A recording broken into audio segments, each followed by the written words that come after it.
Why? So you know Godzilla and his stupid chud son Minilla, right? Well, they shared a movie titled Son of Godzilla that released in 1967, and a YouTuber named Saint Plain Fan made a movie review about that movie. He's not the biggest fan of the film, which does tend to be the popular opinion among the Godzilla fandom, including myself, but some of his points were not the best. That's why I'm here, plus this random guy who sent me the video to begin with. Hi.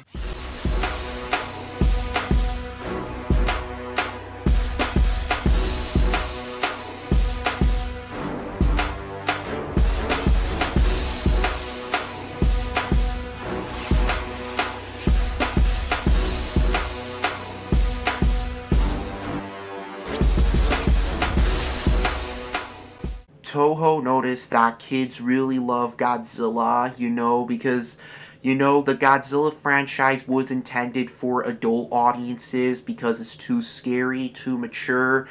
But they heard that kids love Godzilla, so they wanted to make a more lighthearted Godzilla movie for children that would star a little baby Godzilla. This statement comes off as a little strange. Saint Plain Fan appears to be pinning the blame of Showa Godzilla's goofiness on the film Son of Godzilla. This is just bizarre because Godzilla had been goofy for years before this film was released. For example, look at the scene from Invasion of Astro Monster, in which Godzilla does a silly dance upon defeating his enemy. Another example of a goofy scene from a Godzilla film created before Son of Godzilla is a scene from King Kong vs. Godzilla where King Kong is transported via giant balloons. This film was also important because it's the first film to start changing the tone of Godzilla, from serious to more comedic. Our point is that you act as if Son of Godzilla was this big jumping the shark moment when it came to the franchise's tone, but the series had been going in that direction for years beforehand. And, my God, they really did make the movie, my God. They did, in fact, make the movie. I'm really glad you told us this. My God, why was this movie made? Money! In all seriousness, didn't you already explain to us why it was made? Going all in on appealing to kids? Remember that? But they heard that kids love Godzilla, so they wanted to make a more lighthearted Godzilla movie for children. So, Saint Plain Fan goes on to explain the plot of the film. And by explaining the plot, I mean read the Rotten Tomatoes description of the film. He also states that the synopsis of the film is from Google, but it's from Rotten Tomatoes. Just because you find something on Google doesn't mean it's from Google itself. I think now's a good point to talk about how you really should have jotted down some notes before putting this together. From you constantly repeating yourself to forgetting the names of every character besides Godzilla himself, this video feels very disorganized. Even if you don't want to write a script, you could have looked up the names of the characters. You clearly are fond of looking things up for a video because you looked up the plot summary of the film.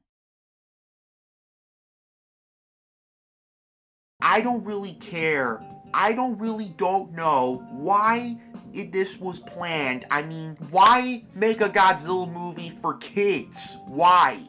You're a bunch of idiots right there. Are they, though? We weren't able to find the budget of the film. Doing that for movies this old is very, very difficult. But we were able to find the box office number, and compared to other Godzilla movies released around this time, the money it made was pretty damn comparable. As stated before, the Godzilla film series has already become silly at this point, and would continue to be silly within the Showa series of Godzilla films. An example from a film after Son of Godzilla is the famous dropkick. In 1973, it's Godzilla vs. Megalon. Like, this movie is so awful. Like, why in the name of God was this planned? Didn't you already ask us this question? Your lack of script shows, my friend. Why? Just because kids love Godzilla, it does not mean you can make this god-awful movie. Judging by the fact that they made the movie and it could be easily watched, I think they can make the movie. The funniest part about Saint Plain Fan's statement is that it just isn't true. The film wasn't made to appeal to children, but instead was made to appeal to people on dates. The idea behind a cute monster was the appeal to the woman of the audience. Not sure why they thought to market it at that demographic. I mean, Godzilla is literally a single parent. And we are going to focus on the bad for this movie. And yeah, the Godzilla costume! Oh my God! That costume is so ugly! My ears really love this soundbite. Please keep picking your mic. I don't even disagree, just please stop yelling at me! And Haru Nakajima isn't even wearing the suit, like, because of the long neck or something, so we have two different actors, Seiji Onaka and Hiroshi Sakita, and the Godzilla costume is so ugly, and My god. What exactly is the issue of two different actors playing Godzilla? You don't see their faces, so I don't know why this would be an issue. If St. Plain Fan has a reason to why this is bad for the movie, he should actually have stated why it was bad, instead of just saying that it was bad. Also, it was actually 3 actors. And we also have giant insects. Yeah, I mean, come on. This is still like an island adventure movie. Like, some human characters, but unlike Ebra Horror of the Deep, it's not like a bunch of human characters acting like children who get lost in the island, but we have a bunch of people who are working on the island for the time, and they're trying to fight giant insects. What? A movie about people going to an adventure at the island working there so that they can fight some giant insects? If there was an island with giant bugs that could pose a problem to humanity, would it not make sense to have some people fight those giant bugs? These things beat up Minilla, so they appear to be at least a little dangerous. Are you kidding me? This is a giant monster movie, not an island adventure movie about giant insects where they're fighting giant bugs. Oh no, they didn't make the movie in the exact setting that I wanted them to. What a terrible, horrible, no good, very bad idea. I'm gonna faint. That's stupid. This is a Hey Creeper, what is that? Oh, that would just be a photo of Mothra, the queen of the monsters, only one of the most famous kaijus ever created. Mothra, huh? I wonder what kind of animal she is. supposed to be a Godzilla movie where you have giant monsters, where people are trying to think about the giant monsters. It involves giant monsters and they destroy cities and they fight. That's what a Godzilla movie is. Not a type of stupid island adventure movie where people like fight giant insects or get lost in the stupid island. Did everyone know that, in 1954, Saint Playing Fan came down from the sky and declared that all Godzilla movies must involve the destruction of large buildings and never take place on an island? It's a rule, don't you know? As we know, Godzilla, a Japanese movie series, has never taken place on any islands ever before. My god. There's like the Kamakuris, they're like the schoolyard bullies. They're really horrible. Like, they're just some sort of random threats to Godzilla and Minilla. They're not there randomly. They're a result of a United Nations experiment gone wrong, in which the native wildlife was mutated by a back-to-back heat wave and radiation storm. And like, my god, Minilla. The worst of the kaijus in this movie. My god! This stupid monster!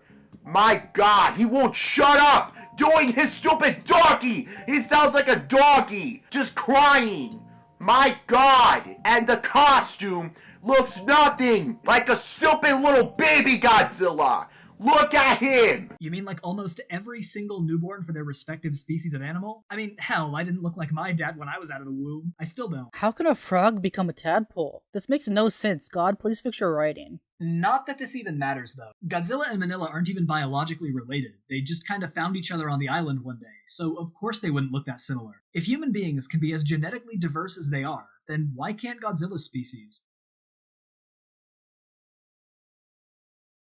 Like, what the heck am I watching? The human characters, at least they're not really acting like children like in the previous film. They're acting like adults, they're acting like friends, but they're still annoying at times. Like the main character and the native, and yeah, he's sort of having a crush on the native. As a fellow 5-year-old, I too am very afraid of a man having a crush on a woman. This is not a children's cartoon or anything! According to you, it is. Why make a stupid Godzilla movie intended for children? I mean, Creeper already went over why it's not earlier in this video, so unfortunately you're neither correct nor consistent. I just don't want to watch this movie anymore. It's okay, buddy. Just rest easy. You put out the video. You don't need to suffer anymore. And how is this a baby Godzilla? And where did this stupid little egg come from? Well, when two parents love each other very much, they... Seriously, they're like, how come? Is he actually like adopted or something? Yes, he is adopted. That's what the whole movie's about. This guy doesn't really say much else that we haven't already heard at this point, so despite there still being 3 minutes left in his video, we'll just end it here. Now for final thoughts. I will be honest, this is far from the worst review of Godzilla that I've seen, but we have mentioned throughout the video it does have some issues. One of the issues that we saw throughout the review was a lack of understanding of some parts of the film and Godzilla in general. Issues like these can probably be remedied by doing a little bit more research and maybe another viewing of the film. While I may not agree with some of the opinions, Saint Plain Fan appears to be very passionate when it comes to Godzilla films, and with just a little bit more research and a little bit more note taking, I believe he could improve. Okay, so I kind of have a lot more to say. Bear with me. The thing that bugs me the most about this video is the constant repetition of the same points and phrases. When I heard you ask why this movie was made for the first time, I thought it was kind of funny, partly because you already answered that question, but after the 37th time, it's just kind of annoying. Why was this movie made? Why make a Godzilla movie for kids? Why? Why? Why make a stupid Godzilla movie intended for children? Why? Why? Just because kids love Godzilla, why make a stupid movie about a stupid little random baby kaiju? Why make this garbage? And this isn't the only example of you doing this. If I had to down a shot of alcohol every time you said, my god, or awful in this review, then Creeper would have to drag me to the hospital to get my stomach pumped. And I'd rather not make him drive all the way to Oklahoma to have him do that. God awful, my god, my god, my god, awful, god awful, oh my god! My god, my god, my god, my god, my god, my god, my god, awful, awful, oh my god, god awful, my god, god awful, my god, awful, god awful, my god. And you know what? I get it. Going off the cuff is hard for me too. That's why I always use a script, and I think you could benefit heavily from doing the same, or at least jotting down some bullet points in advance. Just trust me, it'll make your videos way easier to watch for your viewers. And speaking of easier to watch, please stop peeking your mic all the time. It's just agonizing to listen to. You have a lot of energy, which I actually appreciate a lot, but don't take a hammer to my eardrums. I kinda need those. Despite the issues I have with this review, I do think you can put out good stuff. You just need to take a bit more time putting videos together. Anyway, let's go watch the new FNAF movie instead.